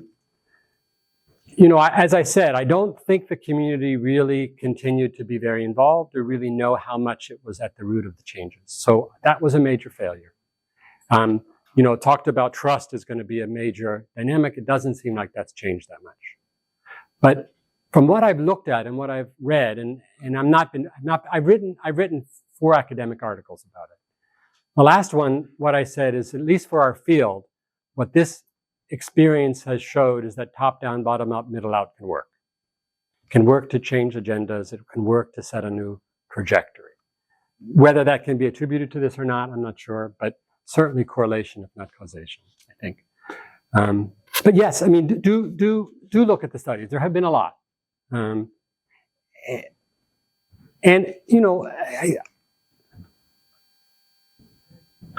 We did try. And here's where I said, Stryker was my biggest adversary and then later became my biggest ally. We took this to not Portland. What's the city north of Portland? Seattle, thank you. We took this to Seattle and we tried to implement it in Seattle, and the chief came with me. And he was the biggest ally. He said, during the collaborative, I did everything I could to undermine it. Now that it's over and now that I'm out of office, I realized it was the best thing that ever happened to us. A little bit late, but we tried to implement this in Detroit. We tried to implement it in Rhode Island. Anywhere else? But this is the only place that it took. Now, when they came up with the monitoring committee, I was considered, but they hired a former U.S. attorney. He was great, and his team was great, but all they looked at was top-down things. All they looked at was police practices. They talked about there's not enough trust in the community, there's not much participation, but they didn't own it, right? And so I left, and in many ways, the community voices left too. There was nobody.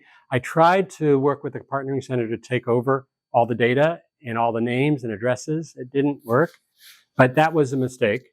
I don't know, mistake. But now what I do when I do these projects that are not my own, that I can see into the future, is I try to find a local organization that will own it, build their capacity, and then be a distant advisor.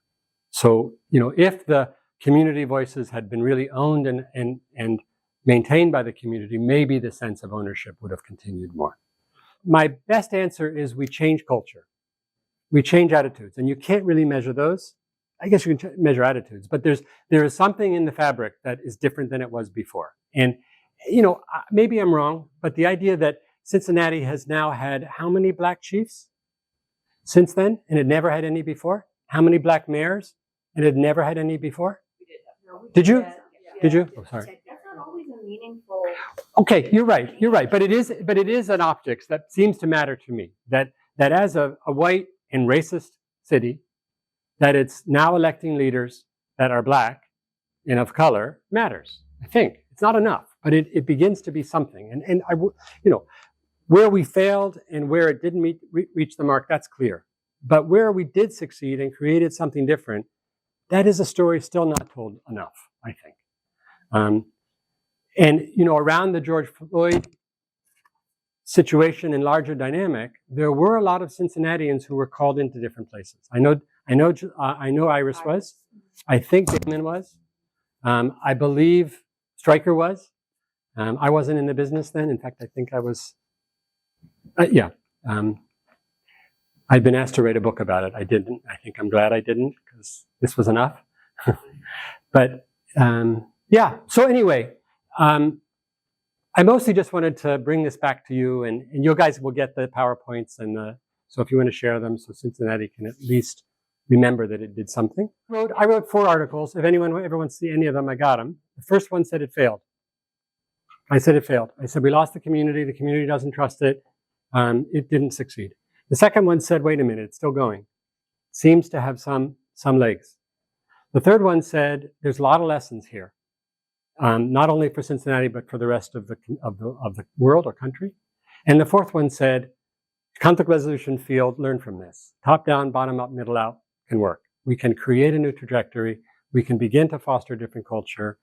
I think we did. Maybe wishful thinking, but read the report in 2022. If Kevin were here, I think it was mostly in the Cincinnati Enquirer.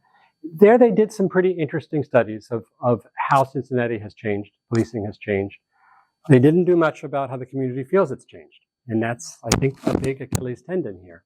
This is also where, if I'd had more power or more foresight, I wouldn't have given up. That after we reached consensus on our whats, and we had deep dialogue about our whys, what we had to do was implement our hows. And I began to bring back groups, group by group. So let me give you a number of scale here. So we got 3,500 goals, 3,500 responses. Each respondent was invited to do up to 3. Let's say they each did 2. So we had 7,000 goals. For each goal, they wrote up to 2 to 3 how ideas. So 21,000 how ideas. Now, did they group down? I don't know because I didn't do that analysis, but they probably grouped down to 20, including get police out of their vehicles and have them walk in our neighborhoods. So we did bring one group of an intergroup together to try to start operationalizing the hows. And the judge said, we don't have time for that. And I said, okay, so we won't do it. But that had to be done. That's what the Partnering Center needed to do. Anyway, back to you. Just like you guys, you have to go today and have a how. How are we going to take this and do something with it? So we get to August, and the judge is pushing. I've had enough time with this. We got to get to it already. And the police department decides they got to blow this thing up. And they release a letter that the Black United Front had written 2 years before, saying the police are murdering and raping our community. And the police say, we're pulling out of the collaborative. How can one of our partners, the Black United Front, be accusing us of raping and murdering? So they saw them as a malicious actor. I saw the police as a malicious actor, right? So what does a mediator do? So I went to Bill Clinton, literally. And I said, what's that? And I said, we need your help. The Black community is about to have its dialogue. Other communities already have, and it looks like we can't even get there. So I wasn't talking to him directly, but would you be willing to come and help me? And he said yes. And then his handler said no. But instead they sent me to his wife's media consultant. And the media consultant sent Francis Klein to Cincinnati to do an interview with me about the collaborative. And he did this amazing interview, which appeared on the front page of the national section. In a minute, I'll tell you the date. And all of a sudden, Cincinnati said, hey, we're doing pretty well. And the police pulled out of their pulling out, and it continued. However, it appeared on September 10th, 2011. So it didn't get much play. But nonetheless, who calls who a malicious actor? And what do you do with it? I say, yes, everybody's undermining, and there are all sorts of spoilers. So what I have to do is find something to continue the momentum. There's a forward motion. There's always drivers. In systems dynamics, there's always drivers. There's constructive cycles and there's destructive cycles. And as a mediator, what can I do to help constructive cycles keep pushing forward, despite the fact that destructive cycles are always challenging them? So it's a race. Ideally, what we do is we set goals at the beginning, and then we use those to monitor, evaluate, and continuously improve our implementation. We do it again in the middle, whenever that is, and see if the goals have changed and evolved. And if so, then we adapt our practices. And then we do it at the end as a retroactive. Most evaluation is done at the beginning, at the end. Ideally, we do it in the middle, and then we're using our own data. It's a very data-rich process, right? It's qualitative data. But we are boiling it down through this cluster analysis to key points that we can monitor. And too bad that we didn't, right? I've done this, as I say, I've done this almost 350 times around the world. I'm going to give you a couple more examples, and then I'm going to have you guys be the 351st. So we did it with the North Atlantic Marine Aquatic Organization in New England. And we brought together the equivalent of the Israelis and Palestinians, which are fisher people, regulators, and environmentalists. Would never be in the same room. Would never take perspective on each other's reality. They did. They did. And they came up with a common platform about what should be done to protect fisher lives and fish stock, how to meet all three agendas. And about 5 years ago, I reached out to the new executive director and I said, do you know about the work we did? She said, absolutely. She said, that's what I studied to figure out my job. That's what I used to try to figure out our priorities. That's what the chief of police said in 2022 when he came here. He said, when I began my job, I looked at the agreements of the collaborative, and that has helped to organize my priorities. Yeah. So I've done it at pretty complex systems levels. I did it with my family, with my kids who were at the time 5, 7, and 10 when we had a sabbatical in Israel. And we all did our goals for the sabbatical. And we reached a family agreement about what our goals were going to be. And then we used that to monitor our year. And it was sweet. If I were to do a full training with you, I would say do resource-based dispute settlement, settle disputes, use integrative bargaining techniques, go outside of the box, think about ways that we're all going to gain more, get an 18th camel. If you're doing it at the goal-based problem-solving level, absolutely do it. Make sure to ask people about their whys. Get folks on the same space to be clear about why they care, and then start narrowing the differences in the problems and start building an agenda for solving them. So absolutely do that at home. Now, in terms of identity-based conflict, what you can and should do immediately is figure out next time you encounter a racist or an extremist or a family member with whom you can't talk, figure out what's important to you, figure out why you care so much about being respected, about being heard, about being seen as a person, and then find a way to share that and find a way to inquire about why they care so much. That you can do tomorrow. Don't try to solve the problem. If it is escalated at the level of antagonism, don't even enter into it. Let it cool off. You can figure out your own resonance. Why am I so mad?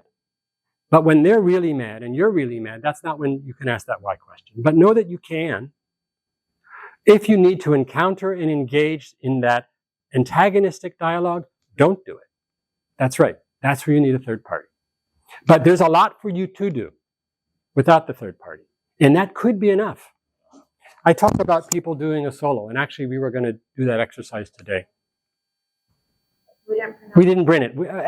If you're interested, I can send you the worksheet. And what the solo is when I'm in conflict with someone else, I go through this process. Remember I talked about this last time I saw you. The conflict I had with Basel, the Palestinian, and that we're each pointing our fingers at each other until we look back at ourselves and say, why do I care so much? Right? So that's what this solo does. What do I blame you for? What do I attribute your bad reaction? Bad behavior, even maybe your character, and I get it out there. No one else is going to see it. It's your own. It's not venting exactly because you are expressing your framing. Then after you express your framing, look at a reframe. And the reframe is this resonance. Why do I care so much? Why do I care that you are acting the way you're acting? Because it's making me feel. Because I am now not recognized. Because my voice isn't heard. All right? Then we ask you to do the same thing with them. Actually, no, we don't. That's the solo in preparation for duet. Sorry. Then we ask you to go through the analysis of, I'm not remembering the order exactly, the ROI. Is this mostly resource problem, dispute? Is this mostly a goal problem? Is this mostly identity conflict? And then at the very end, we ask you to write yourself a letter which says, Dear me, this is how I'm feeling. This is what's going on for me. And then write them a letter, which you probably won't send. Dear you, this is what I'm understanding of what's going on for you. And then you have that. And then it asks you, are you finished? That is, have you done what you need to do to be able to show up differently? Do you need a dialogue? If you need a dialogue and it's about identity, call a mediator. If it's about a goal and you're not meeting each other's goals, you can do that. You're ready. If it's about a resource, you can do that. So the solo is this diagnostic tool to help you know, and yes, I'll stick with it. If it's an identity conflict that's at the level of antagonism, you need a trained third party. But you can do so many other things, and you can potentially de-escalate it to the extent to which you move it up. You have this dialogue about why. You haven't solved any of the fundamental disagreements, but you now say, okay, we now agree to disagree about what should happen in the Israeli-Palestinian conflict. We now agree to disagree about the elections. We now agree to disagree about racism in America. Okay, what goals do we have in common? What goals are dividing us that maybe we can work on? That America is too violent, that the visions between us are too articulated. We can try to think about how we solve those problems.